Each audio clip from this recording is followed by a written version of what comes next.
What is up, YouTube? SSJ, I'm here with another Dragon Ball Xenoverse 2 tip video, and in this video we're going to talk about getting better through losing. Now, I already did a part 1 to this video in which we talked about not taking every experience to heart and learning from each fight you have. But now I'm going to talk about something a little bit different and on a technical level that you can apply to playing the game or any fighting game really. Any game where it's like player versus player and you can see how people play against you. So, in this video we're going to talk about emulation and mimicry.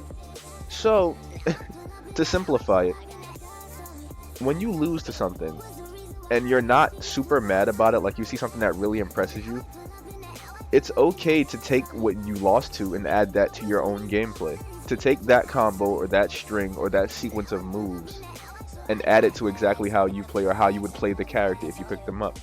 So if you see some really nice things with a character that you haven't tried out yet, or things with a character that you thought you like 100% mastered, and you see them, you can add that to yourself and become that much better. It's like, it's almost a form of flattery and understanding that you're not the best at the game. Like I said in the first video, you're not going to be the best at any game you play off the bat, you know, like there's always going to be someone out there better than you. So if you can take fighting and learning from people in a game like Xenoverse 2 or any fighting game really, if you could take and learn from that and keep adding to your game, you can probably get close to being the best fighter ever, or the best with that character, you know? And that's what it's all about. Mimicry and emulation is basically about paying respect to someone who you learned something from by adding it to your own game. It acknowledges that that person caught you with something that you actually thought was pretty decent. Now, the best example of this I can give you guys is playing against Tokyo Savage. When he used Trunks against me, he hit me with a combo that was pretty much a stamina break into a launch into a burning attack into a burning strike. That has become my favorite combo in the game since being hit by it, because it was so like, I would have never thought to chain those things together myself, but seeing it happen to me and seeing how effective it was because I got stumped by it, it's like, I need to add that to my game. And I actually did, and I'm able to pull it off online now, all thanks to Tokyo Savage hitting me with it. I was salty as hell the first time I got hit with it, but I was like, after a while when I watched the video, I was like, bro, he just collapsed my chest in with this combo. This thing did so much damage, and I was not ready for it. And I was like, huh.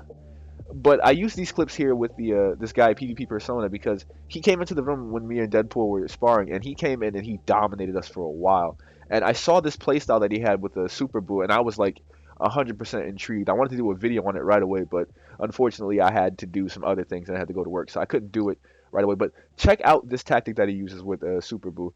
This is pretty much zoning, I believe, where, or no, he has like a fail-safe kind of, where he throws up the ill rain or whatever the name of the move is, and it will protect him basically by raining down on the target whenever he goes into an exchange. Now you can see him use it right before initiating most times, because it flies overhead and then it takes an angle where it will rain down and stop Deadpool from even like continuing the combo. So this had us like, what the fuck is going on here?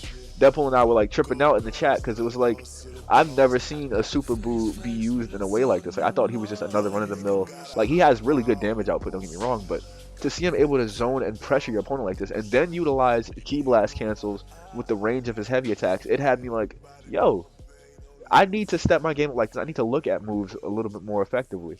So it's always neat to see things like this when you're fighting and to take things to your own gameplay and add them to yourself so that you can get better. So I learned a bunch of things fighting this guy, and I always learn playing in this game and fighting against people because I don't want to get salty in a game like this. Like, I'm not, like, I don't get paid for this. Like, there's nothing to get salty about. Like, it's a game. I have it for fun. Like, and if I can have a decent match with you and at least get you down to below like both of your health bars, I'm not gonna feel overwhelmed if I lose. It's like, oh well, I got you down. Like, I could have got you if I just played a little bit better. So I always go in with that mindset. I think you guys should too, if you haven't been looking at it this way.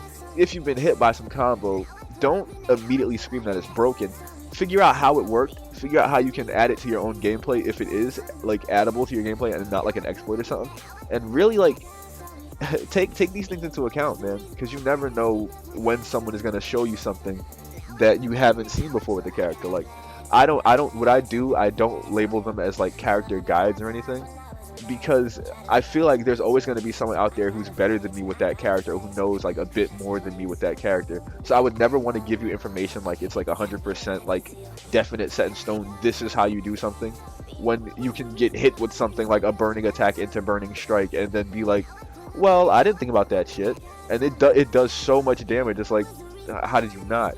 But I've also kind of formulated a way to come up with your own combos, your own Super 6 strings and shit like that after being hit by this move. So again, it's another thanks to Tokyo Savage and the Cydia stuff again because of his videos, where I wouldn't have been able to get as good as I am. And I'm not even saying like I'm good or anything like that. Like I'm okay, I'm decent, you know, like I'm above average at least, you know. But I would not have gotten to where I am combo wise without watching or getting hit by combos from these guys that I really do like respect and look up to in terms of gameplay, you know. So the way I formulate combos now is I try to start them at the enders of the combos, meaning how do I want the combo to end. So the example we'll use again is the Burning Strike, Burning Attack combo, right? So we know that Burning Strike can be used after Burning Attack. So that means you have to use something that can link into Burning Attack so that you can link into that Burning Strike. So we're going to find a combo in Trunks' combo strings that can lead into Burning Attack landing. So he has that launch combo, the pretty much square 5 times, triangle, and then triangle until you launch the opponent. Cool.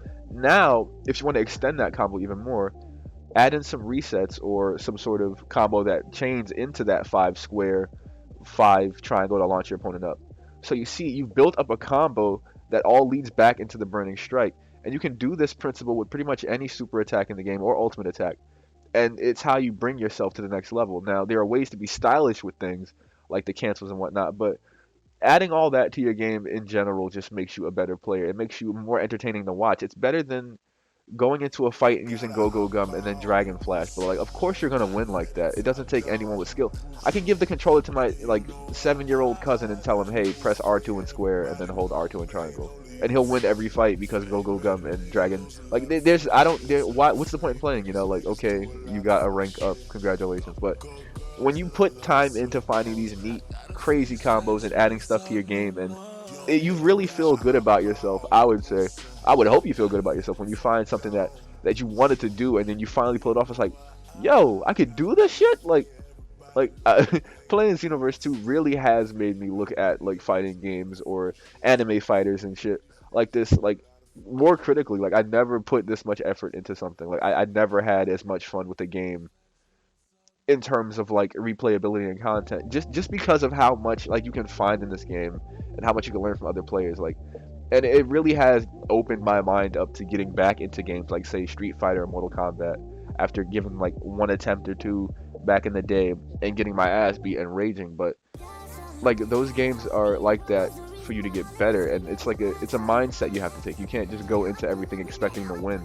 You got to be willing to learn. You got to be willing to get better at the game. And what do you have to lose aside from the match? You know, like you don't lose anything. You're not losing money by playing and getting beat by people. Like you can learn more new tricks.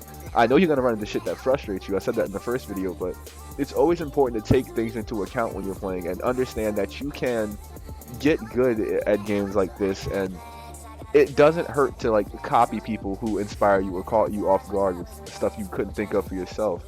So those are my main thought processes for this video. This was a pretty laid back, chill one, more genuine and less flashy, I would say. But these are definitely things that I think about when I play this game or rewatch footage, because I always rewatch matches that I have. Like every fight I ever had in this game, I recorded it and I watched it, and I made sure that I was like, oh, that's a stamina break combo, got it. I'll try to avoid that, and I really do want to get better at the game in general. I want to be someone that you guys can like look up to for combos and shit. And I've always been really modest about it. I'm not a master at the game. Like since I started the channel, the very first video, even the channel trailer, as cringy as it is, I was saying I'm not a master just yet, but I'm gonna get there, and I'd like to take all you guys there with me. So if you guys enjoyed this video, drop a comment or a like below. Greatly appreciated. I will be replying to all of your comments if I can understand them. Because sometimes you guys say stuff and I'm like, what? But I will be replying to most of your comments down below.